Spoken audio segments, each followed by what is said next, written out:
26 जून है। 26 जून 1975 को जयप्रकाश नारायण ने अपने काराबंदी गृह में याद करते हुए कहा था कि इस दिन को पूरे भारत के लोग काला दिवस के रूप में मनाएंगे, क्योंकि 25 जून के रात में ही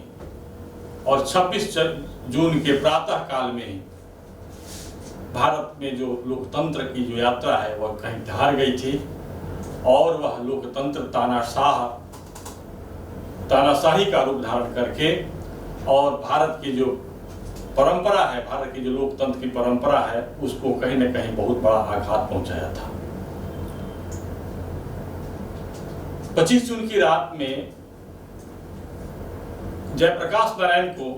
गांधी शांति प्रतिष्ठान से गिरफ्तार कर लिया गया था। गिरफ्तार कर लेने के बाद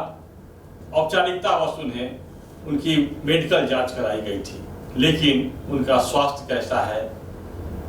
उनकी समस्याएं कैसी हैं, वे किनसे मिलना चाहते हैं, मतलब बंदी प्रत्यक्षीकरण के कानून की घोर अवहेलना करते हुए कई माह तक उनके बारे में उनके परिजनों को, उनके सहयोगियों को कोई जानकारी नहीं दी गई थी। 3 माह बाद उनके स्वास्थ्य में तेजी से गिरावट आने, बीमार होने की खबर धीरे धीरे कहीं कहीं से लोगों तक पहुंचने लगी थी। 31 जुलाई 1975 को जयप्रकाश नारायण अपनी डायरी में लिखते हैं कि मैं जब गिरफ्तार किया गया था तो मैं स्वस्थ था, लेकिन कुछ ही दिनों पहले एक चिकित्सक आते हैं और आने के बाद उनकी चिकित्सा जांच होती है और वे कहते हैं कि आपके गुर्दे में कुछ समस्या है, और यह समस्या बहुत तेजी से बढ़ती चली गई। जयप्रकाश नारायण को अंदेशा था कि उनके भोजन में या कोई चीज दवा मिला करके कुछ ऐसी चीजें दी गई हैं जिससे कि उनके स्वास्थ्य में तेजी से गिरावट आ रही है और उसका प्रभाव उनके हृदय और गुर्दे, किडनी पर पड़ा। इस प्रकार की बातें उनके प्रमुख सहयोगी जो उनके साथ रहने वाले लोग बताते रहते हैं। 1975 में आपातकाल लागू तो होता है, लेकिन इंदिरा गांधी और उनके सहयोगी की मंशा बहुत पहले से थी कि वो पूरे लोकतांत्रिक व्यवस्था को अपनी मुट्ठी में कर लें और एक तरह से तानाशाही सरकार चलाएं, जनता की आवाज को कुचल दें और इंदिरा गांधी और उनके बाद उनके परिवार के लोग ही भारत की सत्ता पर काबिज हों।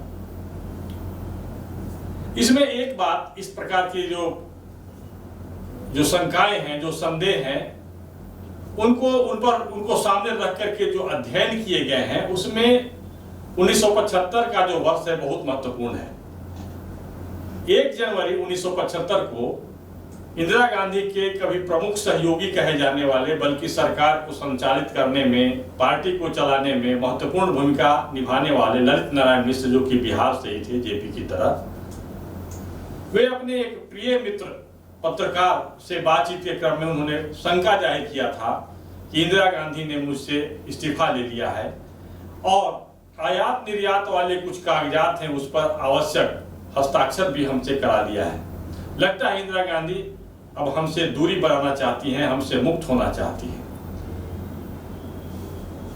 ये बात जो है उस समय के बड़े पत्रकार से होती है, ललित नारायण मिश्र की, और उसके एक दिन बाद ही समस्तीपुर में वे रेलवे का एक उपक्रम का उद्घाटन करने आते हैं और बम विस्फोट में वे पूरी तरह से घायल हो जाते हैं और वहां जो अधिकारी हैं उनको तेजी से समस्तीपुर से उठा करके दरभंगा ला सकते थे ताकि उनको तत्काल स्वास्थ्य की सुविधाएं, चिकित्सीय सुविधाएं मिल सके, लेकिन ट्रेन के माध्यम से उन्हें रेलवे अस्पताल लाया जाता है सोनपुर में, और इस प्रकार से 5 से 6 घंटे समय बर्बाद हो जाते हैं और अंततः ललित नारायण मिश्र की मृत्यु हो जाती है। उनके इस मृत्यु को षड्यंत्र से जोड़ करके, एक राजनीतिक हत्या से जोड़ करके लोगों ने देखा है। उसके 6 महीने बाद जयप्रकाश नारायण, जो कि मुखर होकर के उस समय की सरकार की आलोचना कर रहे थे,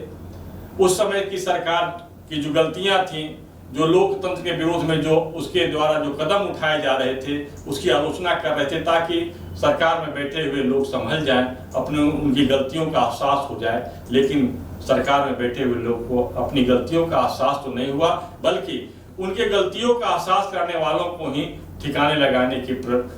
योजना बन गई और जयप्रकाश नारायण गिरफ्तार कर लिए गए थे। गिरफ्तारी के वक्त जयप्रकाश नारायण के मुंह से निकला था विनाश काले विपरीत बुद्धि, मतलब सरकार का विनाश होने वाला है, सरकार में बैठे हुए लोग भी बहुत गलत रास्ते पर चल रहे हैं और उनका भी जो अहंकार है, जो सत्ता मद है, वो इस ओर ले जा रहा है जिससे कि जन जो लोग है, लोग को तो क्षति होगी ही लेकिन उनका भी व्यक्तिगत क्षति होगा। तो इस प्रकार से 26 जनवरी 1975 जो है वह भारतीय लोकतंत्र में हत्या की राजनीति, जो षड्यंत्र की राजनीति, षड्यंत्र करके हत्या की राजनीति की ओर भी एक संकेत करता है और इस दृष्टिकोण से भी इसे समझना चाहिए। जयप्रकाश नारायण ने 26 जनवरी 1975 को काला दिवस मनाने का संदेश उस समय के युवाओं छात्रों को दिया था।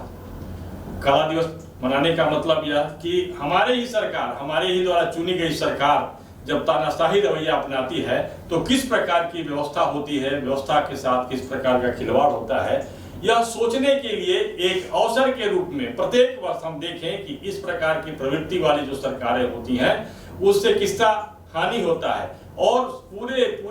देश, पूरे लोग को संकट में डाल देने वाले होते हैं और स्वयं भी ये संकट में पड़ते हैं। तो इस प्रकार से जो 25 जून से लेकर 26 जून का जो दिन है वह काला दिवस के रूप में मनाया जाना चाहिए ताकि सत्ता में बैठे हुए लोगों को याद रहे कि उनकी सीमा क्या है, उनकी जिम्मेदारी क्या है और वो सीमा का उल्लंघन नहीं करें। इस दृष्टिकोण से भी 26 जून जो है वो काला दिवस के रूप में मनाया जाना चाहिए। लेकिन अभी जो राजनीतिक परिस्थितियां बदल गई हैं उसमें जयप्रकाश नारायण के साथ रहने वाले और जयप्रकाश नारायण के साथ सार्वजनिक जीवन और राजनीतिक यात्रा शुरू करने वाले लोग भी आज उसी परंपरा से, उसी संगठन से, उसी मानसिकता से जा मिले हैं जिसने जयप्रकाश नारायण को सत्य बोलने पर जेल के कटघरे में डाल दिया था और वे इतने बीमार हो गए थे कि अंततः उन्हें असमय मौत उनकी हो गई और उनका जो जब तक जीवन रहा, नारकीय जीवन रहा, अस्पताल में रहे, गुर्दा के कारण अस्वस्थ रहे और बहुत कष्टपूर्ण जीवन जीने के लिए उनको बाध्य होना पड़ा था। तो आज जो लोग उस प्रकार के, जिसे सीधे स्पष्ट कहें तो कांग्रेस पार्टी के साथ बहुत सारे लोग खड़े हैं और कांग्रेस पार्टी जो है उसमें आज भी जो कांग्रेस पार्टी को संचालित करने वाला जो परिवार है वह जयप्रकाश नारायण को के प्रति किए गए कृत्य के लिए माफी मांगने को तैयार नहीं है और आपातकाल के लिए खुलकर वह कांग्रेस के लोग जो आज कांग्रेस को में प्रमुख पद पर हैं, जो कांग्रेस के कार्यकलाप को संचालित करते हैं, इस मुद्दे पर वो अपने जो पूर्व के जो उनके जो स्टैंड है उससे अलग हटने को तैयार नहीं है।